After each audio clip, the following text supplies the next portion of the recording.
Welcome back, everyone. My name is Steven. I'm your true champion, and today we are going to be ranking all of the best decks in the Digimon TCG Set 7 format. If you are like me and playing in the upcoming Digimon Card Game Fest, you want to know what is available to you to use in these events and hopefully take down these events. I don't know if you guys have ever seen a tier list before. It's kind of like a not a known thing here on YouTube, but in case you're new, let me break it down for you. I have 19 different decks / archetypes here that we're going to rank from tier 1 all the way to tier 2, and then we have an extra category called Rogue. Anyone who's not familiar with like TCG vernacular, Rogue decks are basically decks that are good, but not really well known. They're a bit under the radar. They're a bit niche, but just because they are niche doesn't mean they're not good. And depending on the meta that we're currently playing in, they could be really good for certain events. If you guys are excited for this video and want to see more like it from me in the future, be sure to let me know by smashing that like button, subscribing to the channel, and clicking that bell for notifications so you know when my videos go live for you. And if you ever want to be a part of our live streams like this one, be sure to follow me over on Twitch. Link is down below. You can join all of these beautiful people whenever we do funny, wacky things like this on stream. All right, with that said, let's hop into the first deck, probably one of the kings of the current format, Blue Hybrid. You guys know I love testing this deck. It's actually crazy how good it is despite the recent ban and limited list getting rid of the Mega Digimon fusions, reducing the number of ice walls. This deck still has a ton of plays, one of the best hardcore advantage engines in the game, and it feels like it has at worst a 50-50 against decks. It never feels out of the game. It always feels like it has the chance, and in the hands of a truly competitive player, it can do some great things. So to me, it's the king of the format, starting us off at tier 1. Starting us off at tier 1. Up next, we have a bit of a variation on Blue Hybrid called Bond of Friendship Hybrid.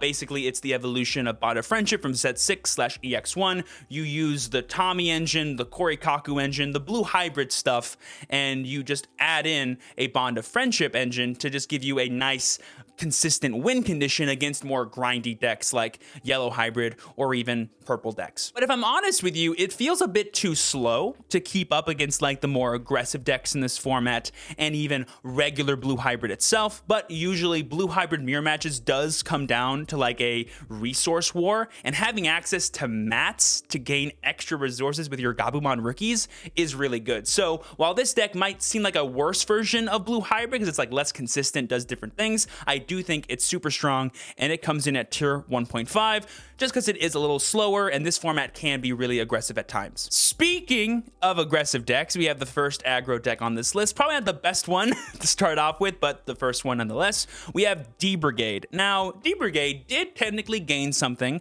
out of set 7. We got Pride Memory Boost, and we got like the Dark Knightmon engine stuff. But Pride Memory Boost is the big one, being able to not only give us extra memory later, but also fill our board for, you know, essentially free is really nice, and that's good. However, it's just not representative enough of what you could be doing as an aggro deck in this format. It's not really based on tamers. It's more based on what, you know, Brigade was doing in the past, which was having rookies that could replace themselves, floaters, etc. But why would you want to have a potential floater when you can just play a hybrid deck that has an uninteractable rookie in the form of a tamer? So to me, Brigade is just kind of like missing the ball in terms of what a hybrid deck, or sorry, an aggro deck needs to do in order to succeed in this format, and that is dodge removal / deal a bunch of damage. So while it is a good deck, it did gain some stuff. It's not good enough. It's tier 2. And you know what? Let's just like bust out all the black decks while we're here. We got Abortmon, and we have a newcomer that people have been hyping up, myself included, called X Antibody. Starting off, we have Abortmon. You guys know I'm a Abortmon stan. If this was a copium tier list, it'd be tier 1, but it's not. It's a real life tier list. I'm trying to be as objective as possible when it comes to analyzing what these decks are capable of doing. And Abortmon, while it is consistent, it has plenty of plays that are good. It has a way to survive against the aggro decks. It has a way to just like one-shot some of the more stally decks like Yellow Hybrid and stuff. It just is so slow that it feels like against a deck like Blue Hybrid or even Green Hybrid, you're just going to sit there and watch your opponent win before you can even do anything. So sadly, because of how slow it is and how the payoffs are kind of mid and not really worth it against most of the competitive decks that we'll see later, it comes in at tier 2. X Antibody, on the other hand, takes a very different route. It could be considered slow, given that it is a proper, level 6 chain up evolved deck, but it makes up for that by being a proper OTK deck. It basically is Black Jesmon. The idea is you build up your Doragormon, you put a bunch of security attack on them, you use a final Zubagon punch, and you get rid of all your opponent's security. You have a giant blocker that can't have its DP reduced sometimes and can't be dealt with easily by most decks.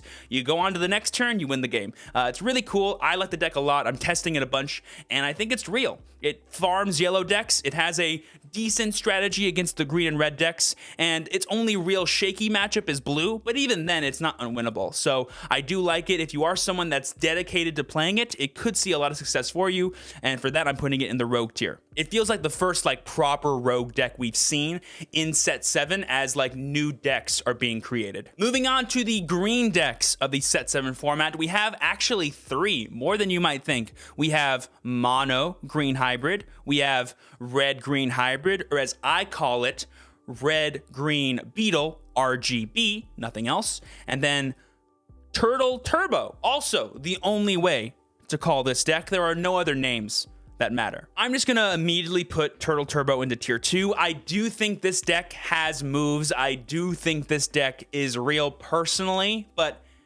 there is just no real success to point to in terms of what this deck can do. If you guys don't know, you utilize really cool green toolboxy megas like Argomon, Ibanwumon, Ancient Troymon, and you use the new turbo acceleration of Tordamon and Mame Tyramon, as well as the older cards like Jagamon to accelerate into these level 6s really quickly, and then you gain advantage from there. Really cool deck, kind of grindy, which does bode well given how grindy this format can be, but against blue hybrid, red hybrid, it just can't really do anything. So I like the deck. I think it's cool, but it just doesn't have the performance yet to really warrant being higher than tier 2. All right, time for the first bit of, I think, true controversy on this tier list. We have RGB, and RGB is probably the hottest green deck in the in the meta right now, for lack of a better term, pun included.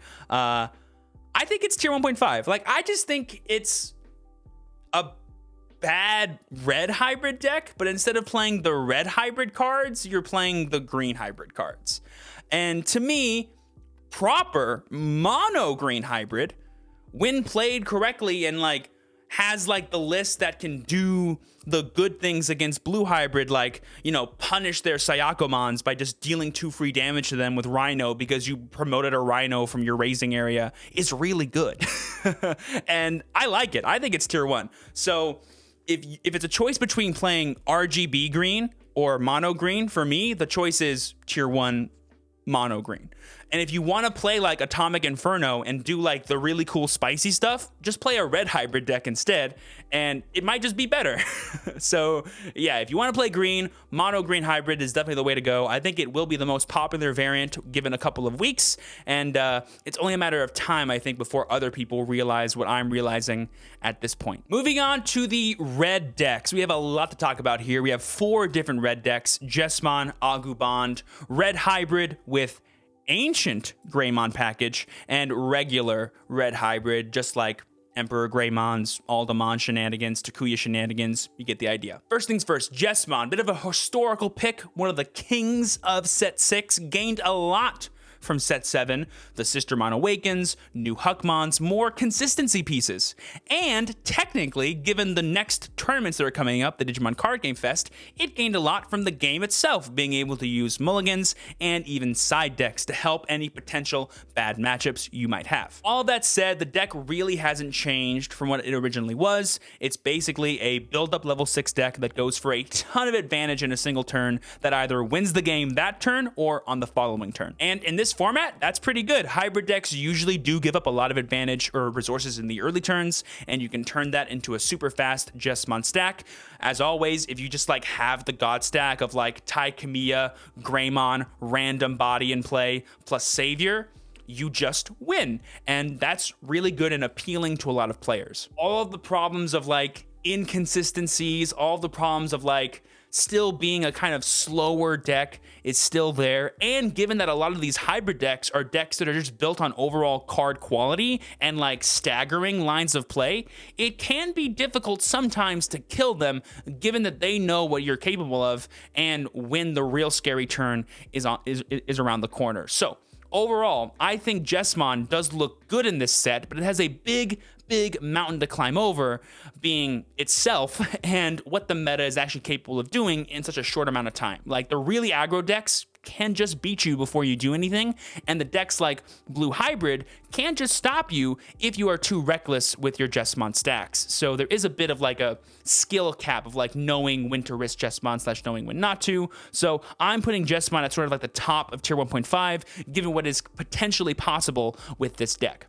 Moving on, we have the aggro red decks. Speaking of aggro, we have the OG himself, Agumon from last set, the pioneer of Lightning Joust shenanigans. It looks a little bit different nowadays, but I do think the flavor of what Agumon does is still the same, and I think it has all the same issues of Bond of Friendship, being like a slower, like, set up, get the tamers in play, and then like find the right time to promote and swing. If you want to do like Lightning Joust shenanigans, we have Atomic Inferno now for red hybrid decks, which is just a better version of Lightning Joust. So to me, Agumon is a bit too slow in this format, even though it is an aggro deck. And if you want to do what Agumon does, there are just better decks. So it's really going in at the bottom of tier 2 for me, because I don't see an actual reason to play it other than you like the deck. We have probably another, bit of controversy or potential discussion going on in the community.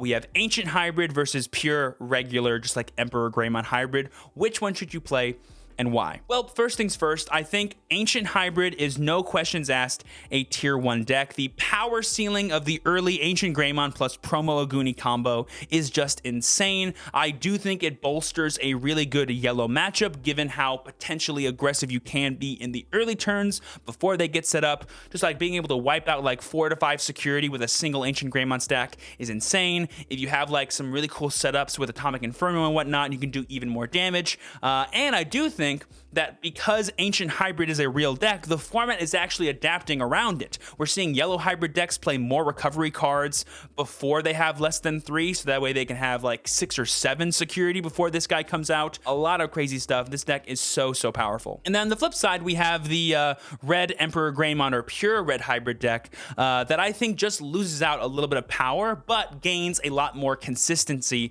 through sacrificing the Ancient Greymon package. And that's really what the argument comes down to, is do you want like a faster deck that does the Atomic Inferno Aldermon shenanigans and could potentially do like double Emperor Greymon turns with Bokomon and win rate available, / like faster Emperor Greymon turns with heavy analog youth, etc.? Or do you want the super powerful early game and the potential really big like 5+ damage turn of red hybrid? Those are the big questions you have to ask. I think both of these decks, given their price points and how good they actually are popular and worth playing if you are a fan of the more aggressive type decks. Moving on, we have Lilithmon here, who's going to be the start of our purple discussion. We have Lilithmon. It's not really loop anymore. It's more just like classic Lilithmon that has like really cool aggressive options, actually, like Cerberusmon Werewolf mode, Omnimon Zwart as always, and the new Eismon engine, which we're going to talk a little bit about as well when we get to Bielstermon. But first things first, I think Lilithmon